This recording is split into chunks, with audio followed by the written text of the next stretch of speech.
Welcome back to Grief Uncensored, guys. Episode 12 this week. I'm Yako. And I'm Julia. And yeah, this week we really have no agenda set. We're just gonna kind of talk and see where things go.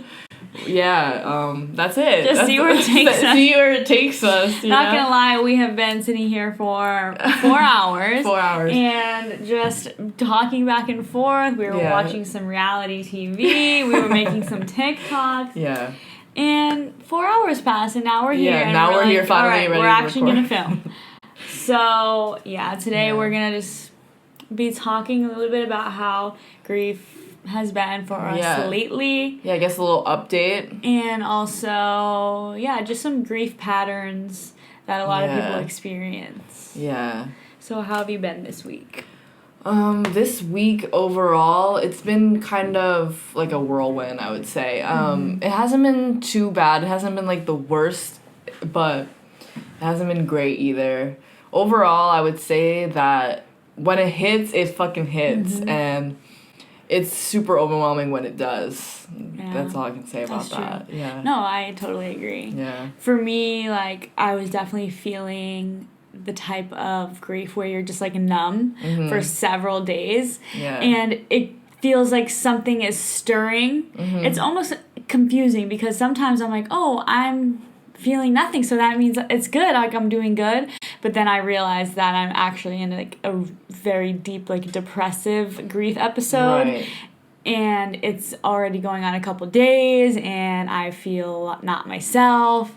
And then I start to realize what I'm in right now, right then. And then it usually ends with a final act, like a huge cry or something. And I kind of want to talk about that too, grief waves and just the different types of emotions that we go through. Right. You know, it's not just it's a pattern of a couple different types, and I think wave is a good description. Yeah, it is like a wave because it's kind of it comes in cycles too. It's you think you're done, and then another one kind of comes and drowns you for a second, and then you're okay for a second.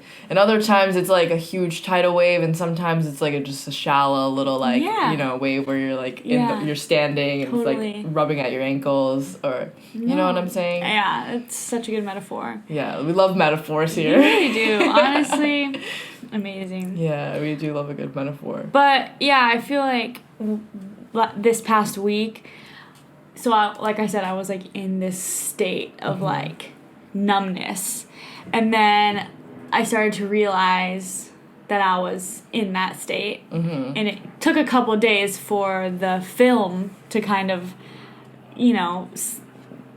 what's it called, dissipate. Yeah. And then I was kind of acknowledging okay, I'm not really okay right now. And then it all ended with me going on Facebook, and I'm a part of a bunch of groups that have literally 12,000 grievers. Yeah. And I never really write because I haven't felt called to write, but this night it was 2 a.m. or something. And I was I'm gonna write my piece finally. And I wrote my little story. Okay, so I wrote a couple symptoms I've been feeling, and I was comparing it to how grief can really look like depression. Yeah. And how those symptoms are reflected in my life. And then I wrote a little bio description about kind of my life. And I was not expecting to have 50 comments and 100 likes or what is it called on Facebook, cares or whatever. Oh yeah, the cares, the reactions. Yeah, I was really not expecting that. I don't know what I was expecting, but I was fucking bawling, crying. Yeah. But I was weeping, really letting it all out, and it feels terrible. But I remember in that point, I was okay, this is what I needed. Right. And I didn't want it. I hated every minute of it. But there was a point while I was crying where I was recognizing that all this week was kind of leading up to this moment where I had to release all this shit. Right. And, like, I wish that it wasn't kind of like that, because I don't like those huge moments of grief. Like, they feel like you're literally drowning. Yeah. And, you know, I guess the opposite of that, like, on the other hand, if it wasn't a big release at the end, it would be like a bunch of cries, a bunch of during small the week, outbursts, you know, in the most unhinged moments, right? And like, which one is really worse? I don't know.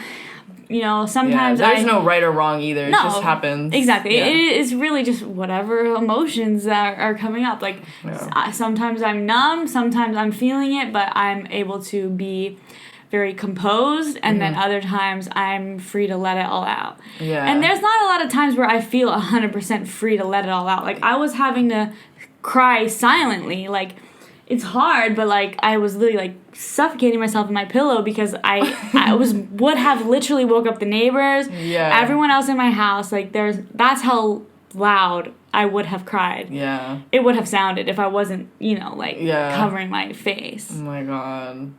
That's, like, the reality, it's really that's just, like, the reality. I can't. That picture, it's, like, so sad picturing you, but then I also do the same thing. I know. Yeah. It's, like, what you were saying about feeling comfortable or feeling free to, like, do that. It's, like, it's so weird, because I remember seeing your post, and then I remember also seeing someone else's post about how, like, they feel angry, and this kind of does go into anger and resentment, that episode we did. But it's also just, like, I feel so angry for the way that I'm grieving. Mm-hmm. And whenever I'm not sad, I'm like, why are you not fucking sad right now? Like, your dad died. Are you okay? And then when I'm sad, I'm like, how are you still sad? It's been over a year. So I'm just, like, a big hater for myself and my own sounds grieving. Like you are. Yeah. And, like, what I mean by I'm angry at my grief is, like, because if I heard anybody else say this right now, any other griever, I would literally tell them, like, you are entitled to feel whatever you feel anytime, anywhere. Like, don't feel sorry for that shit at all. Let it out. Let yourself feel it. But somehow, I can't take my own advice. And so I really never feel, like, completely free in that way to, like, just let it all out. There is very few people in the world and in my life that I feel like I can do that with. And even then, I feel like I have to, like, space it out into a way where I'm not, like, a narcissist taking up all of their attention and all of their love and affection, like, and draining all these people of what they can offer. And, like, I don't know, it definitely feels like I'm just gaslighting myself into being like, oh, you know, you're a burden, maybe you should not do this right now. But at the same time, it's like I can't really control it, you know? So I don't know. It's just a tough internal battle that I have all the time. No, I understand that completely. Yeah. I think there's a lot of people who feel that way, where when they're feeling okay, they're, like, trying to gaslight themselves into being like, why are you feeling joy right now? You should be sad. And then when you're sad, you're like, oh, I'm so mad at myself for being sad. And it's just, it always feels like you're having a battle with yourself. Yeah. And that's so difficult, because we really only have ourselves at the end of the day. And if I'm, like, feeling like I'm always battling myself and my internal self, like, it makes my life hell. Yeah. And that, honestly, I felt that even before the loss. Like, I was battling myself in my always mind. Battling my thoughts. Yeah, always battling my thoughts as a huge overthinker and as someone who's had anxiety and depression for a lot of their life. It's just been something I battled. It's, like, me against me. And now it's, like, me against me with grief. And it's, like, it's still really tough. It is always tough. And it's gotten even harder, I think, with the layer of grief on top of it, too. Exactly. Yeah, I find that I come in this pattern of, like, sending myself into, like, overdrive, where I'm doing so many things at once, and, like, maybe too many things, to where I'm busy all the time, like, 24/7 until I go to sleep, and then I wake up and I'm doing something else. And then, like, maybe, like, recently it's been a lot more spaced out, so maybe, like, 2-3 weeks will go by where I'm doing that, and then all of a sudden, when I'm, like, finally able to get that fresh air, I'm like, I'm down in the dumps. I'm down in the dumps bad and, like, debilitated in bed for a couple days. Yeah. I think that's also kind of normal. I wouldn't say normal. I wouldn't use the word normal for that. I would say it is common. However, I don't know if that's really a healthy way to go about things. Like, I feel like there should be more of a steady middle ground where I'm just, like, you know, doing things more at, like, not so high extremes where I'm, like, doing all these things at once versus, like, you know, when they all hit me and I'm just, like...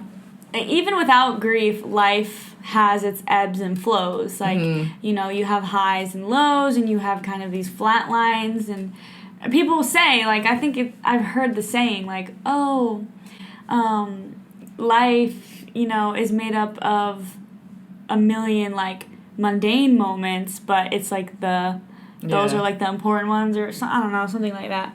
But like, life is this long period of time where you have these highlights and then these lowlights and then everything else in between, which is what I was trying to say.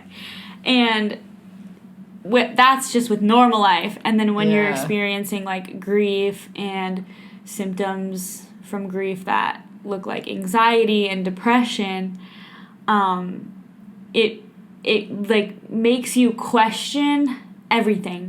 Like, it makes you question if you're spending your time right, if you're like maybe with the right people, or if you're making the right choices. If, like, for me, like, I'm gonna be moving soon, like, am I making the right decision moving to this city or doing this? And and it's like, again, waves in your life. You know, there's a lot of changes, there's things coming and going, and then when you add grief on top of that, it's just like this whole extra layer. And there was a point to what I was saying, and now I kind of forget where I was going with that. But I really don't remember where I was going with that. There was definitely a point. Yeah, it's okay. It happens. The grief brain persists. I was like, I'm making this really good connection right now. And then I forgot. But yeah, it's like, what I was saying about that overdrive thing is kind of like when you're literally, like, too busy surviving your day-to-day and, like, too busy, like, trying to, like, not want to die. Oh, maybe I won't say that. Yeah? I mean, go for it. I don't care. It's true. No, you guys, like, I read so much grief stuff 24/7. I'm always looking at grief stuff. Specifically on Facebook, I like reading everyone's entries because it is real life stories. Like, and everyone is very open and they share very intimate details of their lives and of their loved ones' lives, and they are being vulnerable because they feel like they need a space to share it. And that's what we've tried to cultivate on our group, on a smaller level than the ones that I read here on my Facebook. But I mean, like, that's why I love reading those stories, because it's literally like these people's intimate lives, and I feel so close to them because a lot of times I'm reading it and I'm like, this could be straight from my diary. And also you don't fucking want to, no one wants to admit these terrible things out loud, because the world we live in right now, in terms of like how we use social media and how we present, I guess it's just like how we present ourselves in general. It's like we try to present like a perfect life, a perfect image of our life, and like we don't really necessarily like showing the bad parts, especially on like Instagram. I feel like Twitter is kind of a hellscape, and then also TikTok, I feel like people are definitely a little bit more unhinged on TikTok, but like still like unhinged humor, in the sense that like it's very dark humor. Yes, it's dark humor on TikTok, which is what I like about it. I do like that about it, but also at the same time it just, there is a part of it that feels like very cookie cutter and like put together, and in the sense like at the end of the day they had to cultivate that video. They had to cultivate the video, curate it, clip it, whatever. And then also at the end of the day, like, that is just not a realistic depiction of your life. Like, Instagram especially is the one that sticks out to me the most, is because it's like they want certain people to, like, perceive them a certain way, you know? Like, that's the whole point of it, I guess, is... I mean, not really the whole point of it, but... I mean, yeah. A little bit. It is. It literally, the whole point of social media is to be perceived. Yeah, exactly. And that is, like, oh my god, that's why I hate... That's why at times I'm like, I gotta delete every single thing I have. Yeah. But what the fuck was I gonna say about this? I was gonna say, yeah, it's not reality, and then, oh yeah, that's why I feel super unhinged saying things like that, like what I just said, and on this podcast, because, you know, like, we're gonna be promoting it on our social media platforms too, our personal ones, and as well as this one, and it just, like, feels scary and very vulnerable to be saying, like, our deepest thoughts, and, you know, have people perceive that. You are bringing up such a good fucking point right now. And it's exactly what you said. I'm just gonna reiterate it because I like to reiterate things. Yeah, do it. When I was just talking about, like, the Facebook groups, people are writing, like, their deepest, darkest things, and it's sad shit. It is like, I have no reason to be alive, and that's how they feel. And I read that, and I'm like, I've felt that before too. I know exactly how that feels. I felt like that the other day. I feel like that 2 weeks ago. I'll probably feel like that 2 weeks from now. And when we say that on our podcast, and we have to put it on social media, on these platforms where it's not normal to literally say these things. Like, granted, like, mental health is being, like, kind of normalized now. Yeah, but in a weird infographic way. Exactly, and not in a way where you can literally post, like, I deal with suicidal ideation, and people are like, yeah, that's not freaking me out at all. Like, of course, like, even when I say it, like you just said, when you said that just now, we were, like, laughing and giggling because it sounded, quote-unquote, unhinged and out of pocket. Like, no, that's literally reality. We're laughing because it's true. Yeah. And it's, like, we're laughing because we know it makes people uncomfortable at home, and, like, also just thinking about the fact that it will be perceived later makes me uncomfortable. But at the same time, like, that is my truth.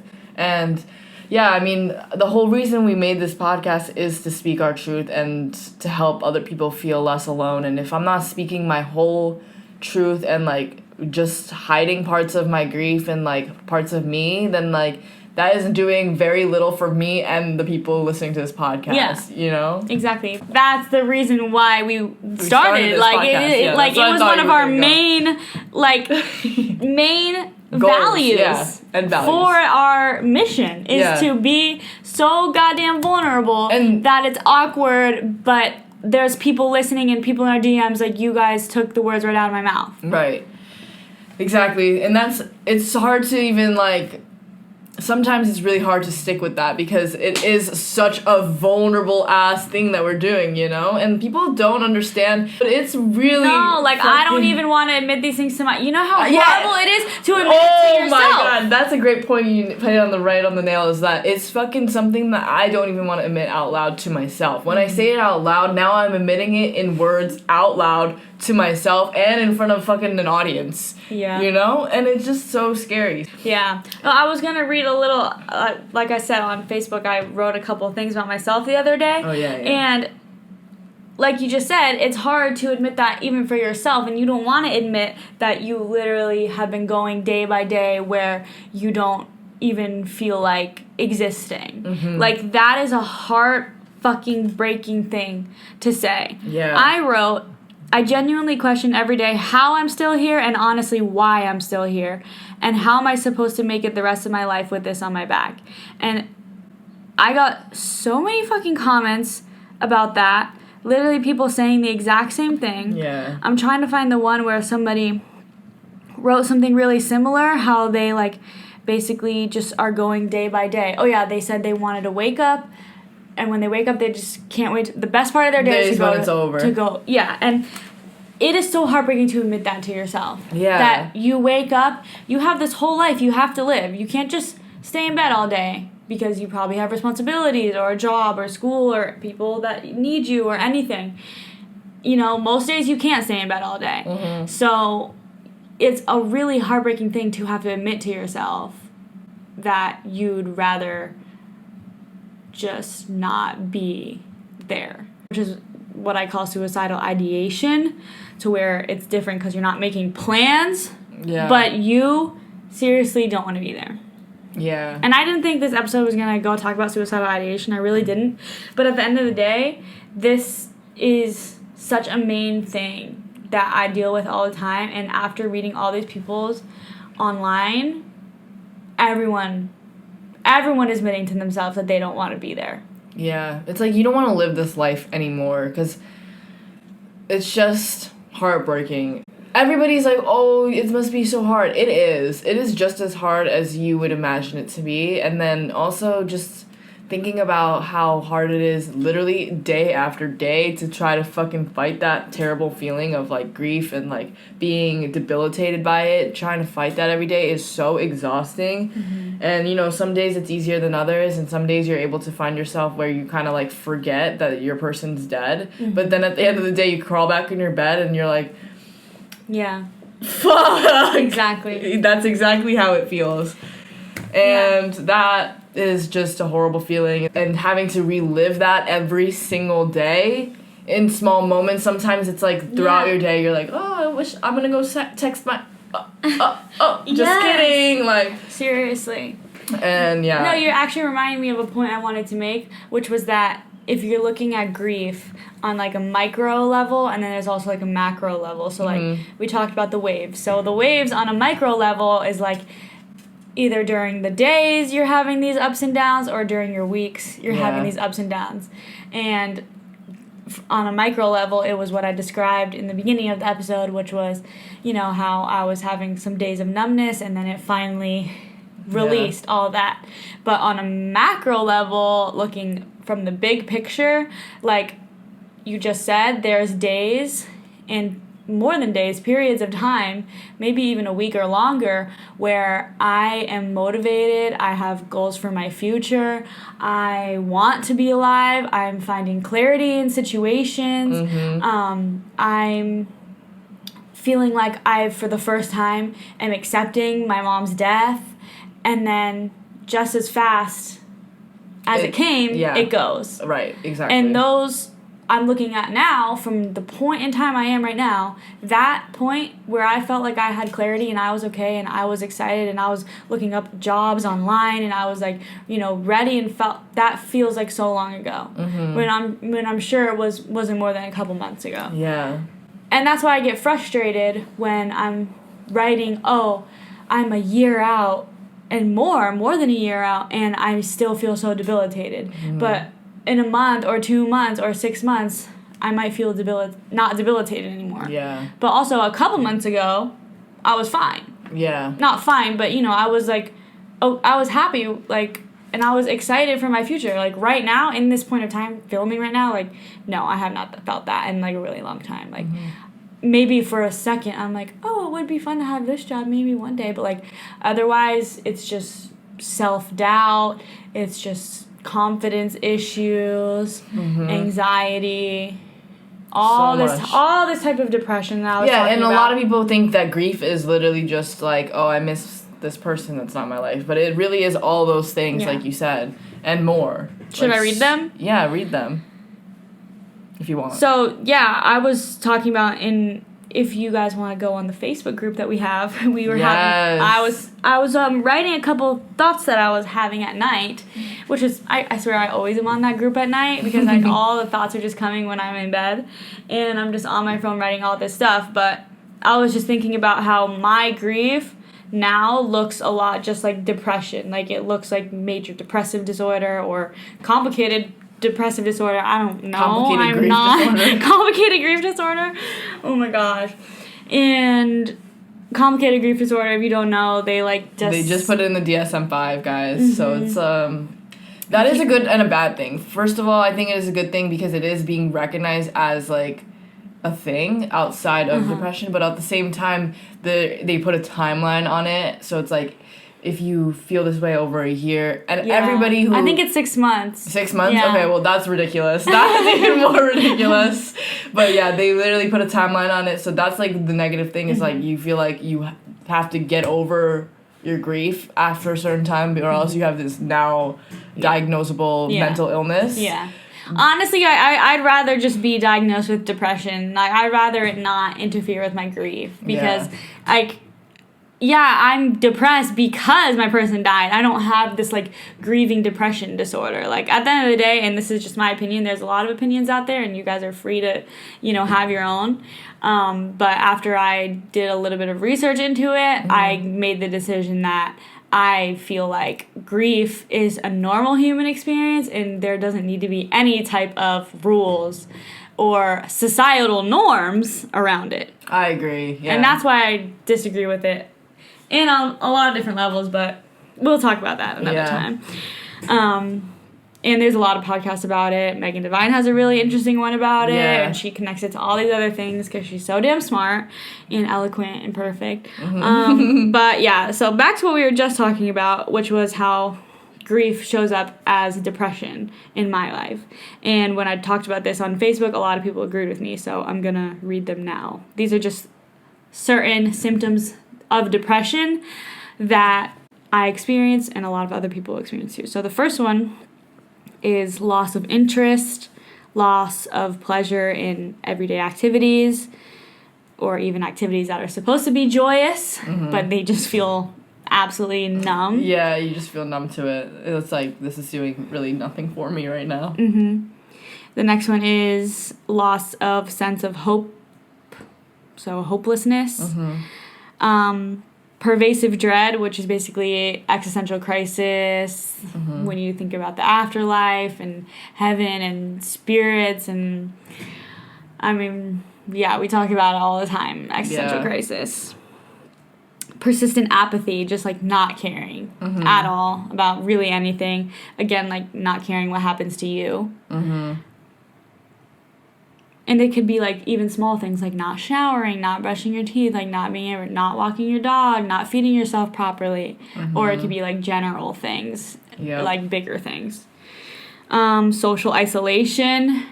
For me, like, I really want to be alone a lot more than I used to be.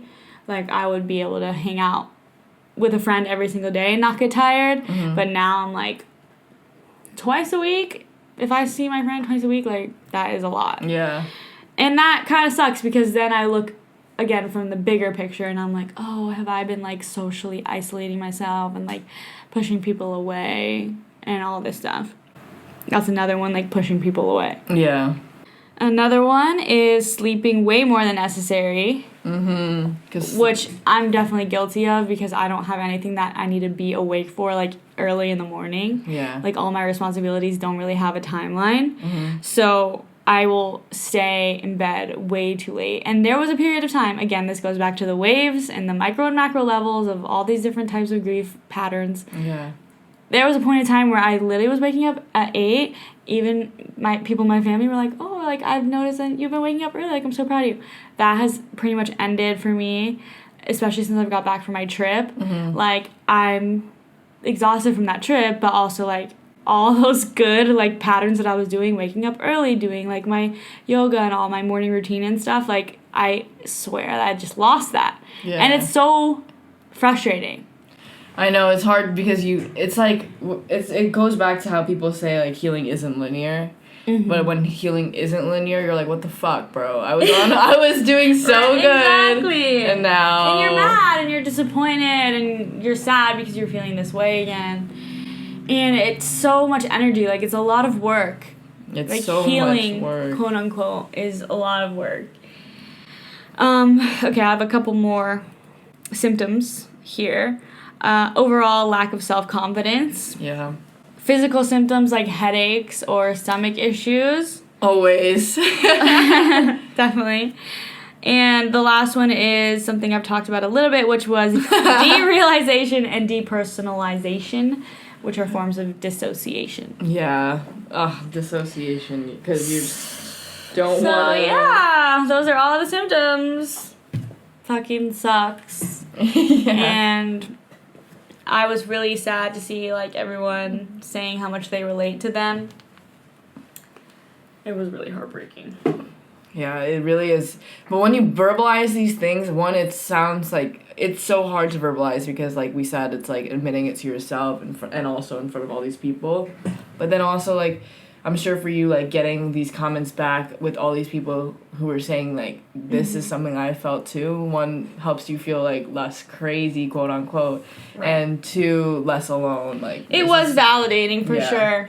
I was joking, like, the next day how I was, like, on Facebook groups, like, trying to get attention. And I was joking about it, but it is, like, to an extent, like, I was looking for a certain amount of, like, validation. And I knew that there was, like, 13,000 people in this Facebook group ready to, you know, say how I wasn't alone and how they deal with the same things. And also it was expanding my mind, too, because other people also share, you know, how all those symptoms, like, relate to their own life, so it's all a little bit different, and it's all from a different lens and a different loss and all these other aspects, so it is definitely an experience to share vulnerably and honestly what you're going through. And I know a lot of people say this in the grief world, and it's just, you have to be open and honest. Like, you know, you don't have to share your story and your grief with everyone, but, you know, the people that you choose to, whether it's your best friend or whether it's a random Facebook group, you know, like, having that space to be open and honest about yourself, you're learning about your own grief and you're learning about other people's grief, and, you know, you do find, like, certain elements of clarity. I'm not saying, like, you're gonna find a, you know, clarity in this whole situation of loss, but there is something to be said about being 100% vulnerable. You do get something back from it. For sure. When it's with the right person or with the right people. Yeah, I just have trouble feeling, like, I do have people that I trust that I want to tell or, like, could tell my whole, like, grief, all my feelings about grief with. What? I don't know if that was really literate. But yeah, basically I do have people that I would feel comfortable sharing my grief journey and, like, how I'm feeling. If it's, like, overtaking me at that time, like, I would feel comfortable sharing with them. But I also find that with, like, the more time that has passed, I feel like, one, I feel like a broken record, literally, like, here saying the same shit as I was, like, 3 months, like, what, I'm gonna call this person again with the same bullshit. It's not bullshit, but that's just how I don't know, it's hard not to feel that way. That's why I kind of like the grief groups, because, like, nobody's ever gonna, like, roll their eyes at you for saying it again, you know? And these people aren't gonna, I mean, the people that I'm talking about in my life aren't gonna roll their eyes at me either, but it's just, I feel, like, just annoyed at myself, I guess, for just, like, bringing it up yet again. And it's like, the more time that passes, the more I feel this way, and it's like, I shouldn't feel this way, I know that, and everybody who I would be telling this to would tell me the same exact thing, but it's really, really fucking hard not to feel this way. And that's why I think if you have people who are grieving in your life, I think it's really important to remind them time and time again that they're not a burden, they can say whatever they want at any time, and just keep reminding them that they can do that at any time. If you see them feeling, like, looking a little blue, don't, you know, usually it's gonna be, I mean, not usually, but you can always, if it's, like, just a random switch in the mood, I feel like it's safe to assume it's probably because of grief, or I don't know, maybe not, but no, I would agree with that. Yeah, at least in my situation, like, if I'm anytime someone asks me what's wrong, I'm like, there's no reason you should ever ask me that for the rest of my life, I swear, because nothing else is gonna be wrong. Every time someone asks me what's wrong, I find myself saying, I'm, nothing like, new, this close, like, same exactly. shit. I'm, like, this close to being like, my mom's dead, that's what's wrong. Like, I feel that so hard. I'm like, my dad's dead, do we forget? Yeah. But also, it's not personal. I'm not gonna say that in a very angry way, because I'm really not angry. And yeah, that is not a bad question to ask, because sometimes there might be something actually wrong, but I don't know. For me, it feels like I'm just like, bruh, like, it's the same thing. And it sucks for me to say it out loud that it is the same thing. But what else? I don't know. There's really nothing else I could say about that, really. For sure. But yeah, just if you do have people in your life that are grieving, just keep reminding them that you are a safe space for them to open up. And I think that having that reminder will allow them to feel, like, continue to feel comfortable doing that. I think that, again, going back to the waves, there is these crashes after you've been going on autopilot for so long. Right, autopilot. And the autopilot it allows you to be a normal human for a quick second. Yeah. And it allows you to get the shit you need to get done. It allows you to be a good neighbor, a good student, a good partner, a good friend, you know, but then there's always this crash. Mm-hmm. There's often this crash at the end. And on the micro level, you've been able to be a good student, let's say. On the micro level, you've been able to be a good student on autopilot, and then there was a crash. On the macro level, I was like, for a week, I was gone. For 10 days, I was on a trip, and I was really okay. Like, I was sad, definitely towards the end, mm-hmm. and I had my little moments, but I was energetic, and I was, like, having a good time. Mm-hmm. But then when I got back, is when I needed, like, days to just stay in bed and just not do anything or think of anything. Yeah. Couldn't unpack, couldn't do the laundry from the trip, really couldn't clean or do literally anything. Mm-hmm. And it's just like exhaustion. Yeah, it is exhaustion because it's a lot. So the crash is after the overdrive. Right. And then sometimes you're just too busy surviving. Mm-hmm. Again, it's like the autopilot thing. Yeah. And you're just too busy surviving where the grief can't even catch up. Yeah. Because you're in this, like, your brain is, like, blocked from feeling this grief all the time. The grief can't even, like, catch up with you. And then when it does, mm-hmm. it feels, one, super overwhelming, and two, like, you feel, I hate saying this word, but you feel kind of crazy because you're like, I was doing fine literally 5 seconds ago, and now I'm seeing this 8-ball at pool, and now I'm fucking crying. Yeah, and then you're like, do I care about this or not? Like, at one point, it's so you're confusing. like, oh, exactly. And it feels so unnatural. I think someone said, like, someone in our Facebook group said something about, like, how grief feels so unnatural, but it is, like, I forgot what the exact quote was, but it was something about how grief feels so unnatural, especially if I find around people who don't understand how that feels. It's, like, it's so unnatural because the way it presents itself is, like, so fucking random and out of the blue, and, like, I would like to explain to people how these neural connections are being made. Like, for example, when I brought up the 8-ball pool, like, I'm literally going to play pool, and, 1 second I'm like, I used to play pool with my dad, like, funny, and then on the way home, mm-hmm. I'm just devastated, mm-hmm. of complete devastation, and I wish there was, like, a way that I could, like, foresee this happening, except for the fact that maybe I'm spiraling, because you can just tell that I'm, like, more in my head and I'm thinking about these things a lot more because I'm, like, not really talking as much. But I wish I could just, like, foresee that this is gonna trigger me into a spiral and, call that spiral happening before it does. Right. Yeah. And it's, like, you can't. You really can never. Sometimes you can, but most of the time you can't. It's very out of the blue, and sometimes you're doing great. Mm-hmm. Better than you ever were, and then all of a sudden something happens and you're back where you started. But at the end of the day, like, there's nothing wrong with that, mm-hmm. and there's nothing wrong with you if you feel like, you were up here and now you're here and now you're trying to slowly find your way back to somewhere in the middle. Like, I don't, And even, like, describing it for this whole episode, like, I'm even getting it jambled in my head right now. Like, mm-hmm. I'm confused at even, like, how we've been in these ups and downs and these waves and these roller coasters. And then I'm always like, oh, grief is circular.